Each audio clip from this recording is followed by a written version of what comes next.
your favorite English teachers. Of course we are. If you've ever struggled with prepositions like in, on, or at, or got confused between phrases like interested in or good at, you're definitely not alone. Prepositions can be tricky, especially because they don't always follow logic or can translate directly from one language to another. But don't worry, in this video we are here to help you and teach you strategies, activities, so you finally feel more confident and comfortable and you're able to use it the right way. These activities go beyond just memorizing long, tedious lists. They'll help you actively know for real prepositions so you can use them in your daily life. You'll learn to hear, use, and notice prepositions in meaningful ways to learn them for good. Ready to level up your English? Let's go!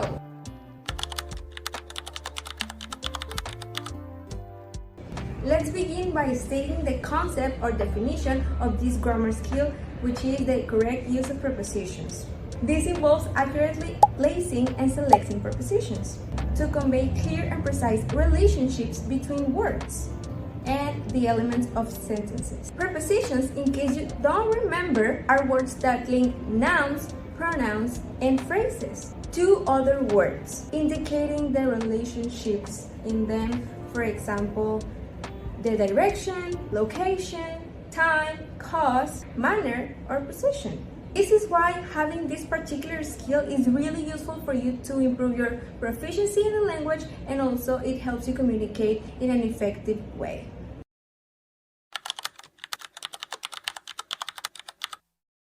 We will start by providing you some strategies that you can implement in your educational journey. The first one would be learn prepositions in context. Prepositions often have multiple, varied, different meanings within a specific context.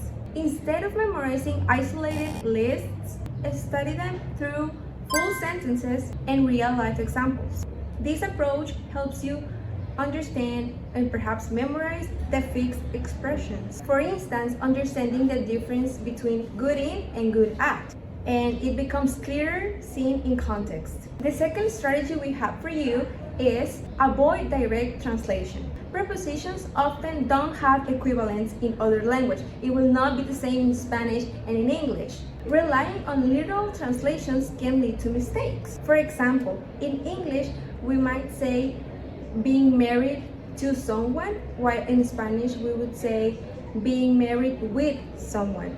To navigate these differences, we recommend you to consult reputable journals, dictionaries, and trustable sources. And the third strategy we have for you that we recommend is to engage in active reading and listening. Expose yourself to well-written, don't trust anyone, well-written English through reliable sources, so you can pay attention on how prepositions are used in academic texts, for example, or research projects done by scientists, and to see how the prepositions are used in different contexts. Also, you could listen to native speakers via podcasts, sometimes even music, YouTube videos, also movies or lectures, which can provide natural insights of how they are used in the language. By integrating these strategies in your study routine, you'll eventually develop a more intuitive and accurate use of English prepositions.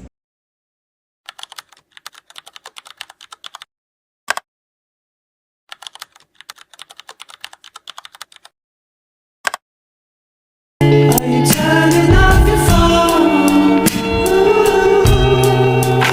It's still cold, still cold. So now that we've talked about the theory, let's get to the action. So we prepare 3 solo missions that you can do on your own, sort of like English quests, so you finally get prepositions right. Let's get to it. Activity 1. Write it out. Grab a cup of coffee and listen to some music while you chill, and every day write just a few sentences about your life. How you feel, what you did, what you're planning, your goals, or even what you've accomplished. And highlight all the prepositions you use. You'll be shocked how many show up naturally. Then, once a week, double check your favorite sentences with a dictionary or online corpus to make sure you nailed it. And keep practicing. Activity 2. Dictation log. Grab your headphones, put on your favorite TED Talk or podcast and listen. This one's all about training your ear. Grab a short podcast or video and listen for prepositional phrases. Then write them down and come up with your own examples.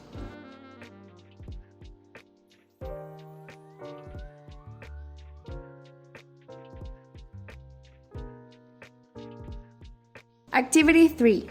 Swap cards. Grab some papers, grab a partner, and get ready to be tested. This is where we flip the script, literally. You make flashcards with common prepositions, common preposition mistakes, and or phrases. And test yourself. Then try to guess the right answer. It's simple, but it's so effective and so much fun.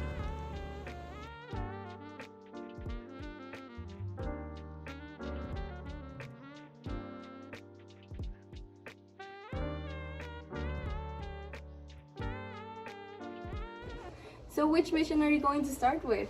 Whether you're a journal lover, a podcast fan, or a flashcard queen, there's a strategy and activity here for you.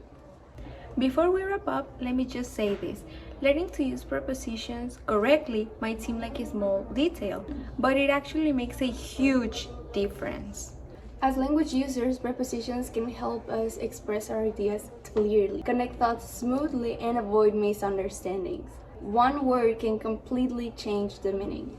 And if you're looking to be a future English teacher, having this skill becomes even more important because your students will look to you for guidance. And if you understand how prepositions work, you will be able to explain them in simple and helpful ways, not just give them lists to memorize. So whether you're learning for yourself or preparing to teach others, learning prepositions is a smart step. It will help you sound more natural, feel more confident, and teach more effectively. And that's it for today. Remember, learning prepositions doesn't have to be hard or boring. It's all about finding ways that feel natural and engaging. So be patient with yourself, stay curious, and most importantly, keep practicing. Remember, consistent practice and exposure are key to mastering this aspect of grammar. we hope you found this video helpful and thank you so much for watching. See you next time. Bye!